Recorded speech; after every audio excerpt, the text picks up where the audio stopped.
Sometimes a single race weekend hands you everything at once.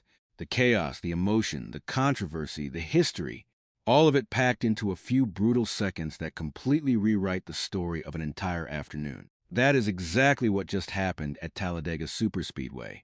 And if you think this is just another big crash story, you are wrong. Because what unfolded this weekend at Talladega has three separate layers to it, each one hitting differently. And together they paint a picture of exactly why this sport can be so electric and so devastating at the same time. Welcome to NASCAR Unfiltered. Let's get into all of it. Start with the crash itself. Because what happened on lap 116 at Talladega was not a fender bender. This was a 26-car pileup that wiped out more than half the Cup Series field in a matter of seconds. Bubba Wallace was running up front when contact during a push sequence went wrong. He got turned, he hit the outside wall, and from that moment forward it was pure chaos. Cars stacking up, nowhere to go, smoke completely filling the track, drivers in the back running blind at nearly 200 miles per hour with zero time to react. The names caught in this thing read like a who's who of the Cup Series. Tyler Reddick, Denny Hamlin, Joey Logano, Kyle Larson. More than 24 cars destroyed in seconds. And when the smoke finally cleared and everybody took stock of what had just happened, the conversation started immediately, both inside the garage and across the entire NASCAR world watching at home. Here is where this gets serious. NASCAR has officially opened a formal review into the incident. This is not the sport shrugging its shoulders and calling it a Talladega racing deal. Officials are going deep, pulling data, reviewing radio communications, analyzing in-car footage, examining throttle input, positioning, and intent throughout the push sequence that triggered everything. And depending on what that review finds, the consequences could range anywhere from a clean clearance all the way up to fines, points deductions, or a suspension. That is not a small thing. That is potentially season-altering. Now, to be completely fair about what we actually saw on track, superspeedway racing is inherently aggressive. That is not an opinion. That is the fundamental reality of what Talladega is. Cars running bumper to bumper at 200 miles per hour. Drivers pushing each other through corners and down straightaways with margins measured in inches. One degree of angle wrong on a push, one mistimed moment, one driver moving slightly differently than expected, and suddenly you have 26 cars in the wall. That is not unique to this incident. That is Talladega being Talladega in its purest and most brutal form. Bubba Wallace understood that when he spoke after getting checked out at the infield care center. He did not point fingers. He did not accuse anyone. He said what drivers at superspeedways know to be true. You are on the absolute edge every single lap at Talladega, and when a push goes wrong at that speed, the consequences are massive and almost always unavoidable. That is honest. That is a driver who has raced at these tracks enough times to understand the reality of what they are dealing with every time they strap in for a superspeedway event. But then comes the second layer of this story, and this one is where you really feel the human weight of what happened.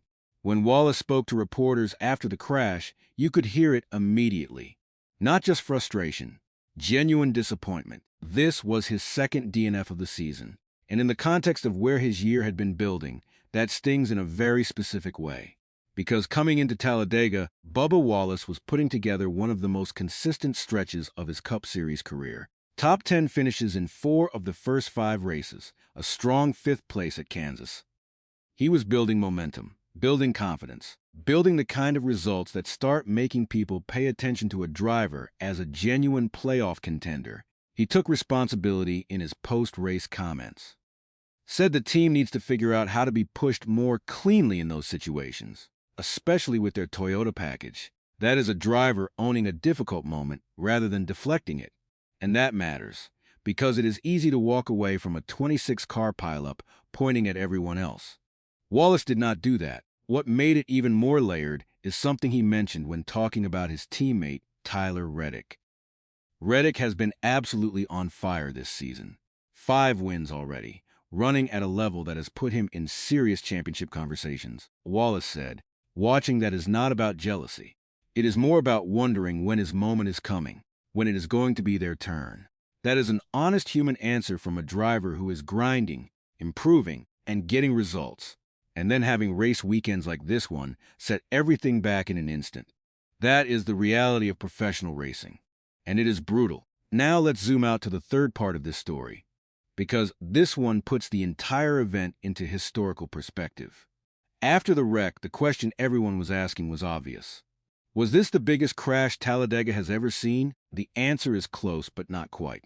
At 26 cars, this pileup absolutely ranks among the most destructive in NASCAR Cup Series history at Talladega. But it falls just short of the record, which still belongs to the 28-car pileup during the October 2024 playoff race.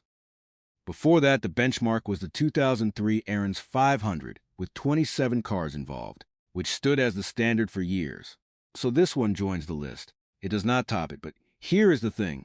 It does not need to top the record to feel historic. 26 cars destroyed in seconds, more than half the field gone in one sequence.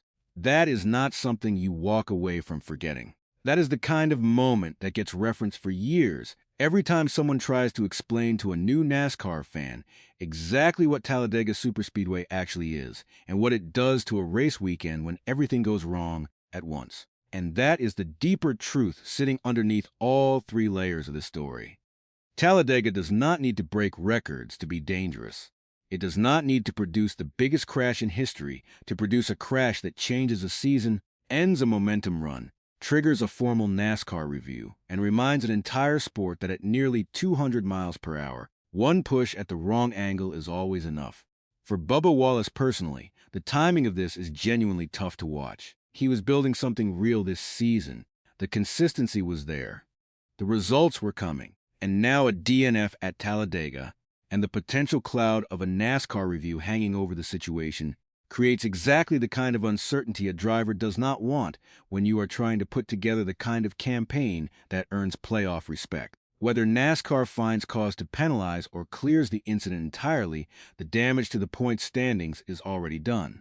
That does not go away. For the sport more broadly, this is another reminder of exactly what makes Talladega the most uniquely terrifying and uniquely compelling event on the entire NASCAR calendar.